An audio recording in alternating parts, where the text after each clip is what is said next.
आकाशवाणी भोपाल से प्रस्तुत है कार्यक्रम आजकल। विषय कहानी भारत छोड़ो आंदोलन की। आलेख डॉक्टर महेश परिमल का। 8 अगस्त 1942 को बंबई यानी आज की मुंबई के गोवालिया टैंक मैदान पर अखिल भारतीय कांग्रेस महासमिति ने वो प्रस्ताव पारित किया था जिसे भारत छोड़ो प्रस्ताव कहा गया। सन 1885 से राष्ट्रीय कांग्रेस अनेक प्रस्ताव स्वीकार करती रही थी और ऐसा भी नहीं था कि इन प्रस्तावों के कोई परिणाम नहीं निकलते थे। लेकिन भारत छोड़ो प्रस्ताव एक ऐसा प्रस्ताव था जिसने भारत के स्वतंत्रता संग्राम को एक विशिष्ट मोड़ दिया। इस प्रस्ताव ने तो जैसे सारे राजनीतिक माहौल को ही बदल डाला। सारे देश में एक अभूतपूर्व उत्साह की लहर दौड़ गई। लेकिन उस उत्साह को उस रात राष्ट्र के प्रमुख नेताओं की गिरफ्तारी ने राष्ट्रीय विस्फोट में बदल दिया। तत्कालीन गोरी सरकार के इस कदम की जो तीव्र प्रतिक्रियाएं हुई वो सचमुच अभूतपूर्व थीं। मुंबई का गोवालिया टैंक जहां भारत छोड़ो आंदोलन का ऐलान हुआ, वहां से किए गए गांधी जी के भाषण का बिजली सा असर हुआ था। उन्होंने कहा था, एक मंत्र है, छोटा सा मंत्र, जो मैं आपको देता हूं। उसे आप अपने हृदय में अंकित कर सकते हैं और अपनी सांस द्वारा अभिव्यक्त कर सकते हैं। वो मंत्र है, करो या मरो। या तो हम भारत को आजाद कराएंगे या इस कोशिश में अपनी जान दे देंगे। गांधी जी के इस भाषण का जबरदस्त असर हुआ।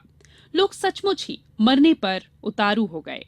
9 अगस्त 1942 के दिन इस आंदोलन को लाल बहादुर शास्त्री सरीखे एक छोटे से व्यक्ति ने एक बड़ा रूप दिया। शास्त्री जी की गिरफ्तारी हो गई। 9 अगस्त 1925 को ब्रिटिश सरकार का तख्ता पलटने के उद्देश्य से बिस्मिल के नेतृत्व में हिंदुस्तान प्रजातंत्र संघ के 10 जुझारू कार्यकर्ताओं ने काकोरी कांड किया था, जिसकी यादगार ताजा करने के लिए पूरे देश में हर साल 9 अगस्त को काकोरी कांड स्मृति दिवस मनाने की परंपरा भगत सिंह ने प्रारंभ कर दी थी और इस दिन बहुत बड़ी संख्या में नौजवान एकत्र होते थे। गांधी जी ने एक सोची समझी रणनीति के तहत 9 अगस्त 1942 का दिन चुना था। सरकारी आंकड़ों के अनुसार इस आंदोलन के तहत तकरीबन 900 से ज्यादा लोग मारे गए और 60,000 से ज्यादा लोग गिरफ्तार किए गए। इस आंदोलन की व्यूह रचना बहुत ही सटीक रूप से बुनी गई। चूंकि अंग्रेजी हुकूमत दूसरे विश्व युद्ध में पहले ही पस्त हो चुकी थी और जनता की चेतना भी आंदोलन की ओर झुक रही थी, लिहाजा 8 अगस्त 1942 की शाम को बंबई में अखिल भारतीय कांग्रेस कमेटी के बंबई सत्र में अंग्रेजों भारत छोड़ो का नाम दिया गया था। हालांकि गांधी जी को फौरन गिरफ्तार कर लिया गया था, लेकिन देश भर के युवा कार्यकर्ता हड़तालों और तोड़फोड़ की कार्रवाई के जरिए आंदोलन चलाते रहे। ये भारत की आजादी में सबसे महत्वपूर्ण आंदोलन था। दूसरे विश्व युद्ध में उलझे इंग्लैंड को भारत में ऐसे आंदोलन की उम्मीद नहीं थी। इस आंदोलन में नेताजी सुभाष चंद्र बोस ने आजाद हिंद फौज को दिल्ली चलो का नारा दिया था। ये भारत को तुरंत आजाद करने के लिए अंग्रेजी शासन के विरुद्ध एक सविनय अवज्ञा आंदोलन था। क्रिप्स मिशन की विफलता के बाद महात्मा गांधी ने ब्रिटिश शासन के खिलाफ अपना तीसरा बड़ा आंदोलन छेड़ने का फैसला लिया।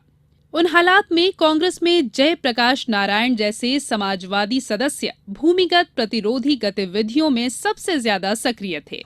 सारा देश मानो हिल गया। यदि सरकार उक्त कदम न उठाती तो क्या हाल होता, ये एक अंतहीन बहस का विषय हो सकता है। लेकिन दमन के आधार पर यहाँ जमी हुई विदेशी सरकार और कोई तरीका जानती भी तो नहीं थी। 8 अगस्त 1942 को जिस क्रांति का सूत्रपात हुआ, उसने असंदिग्ध रूप से ये जाहिर कर दिया कि अंग्रेजी हुकूमत टिक नहीं सकती।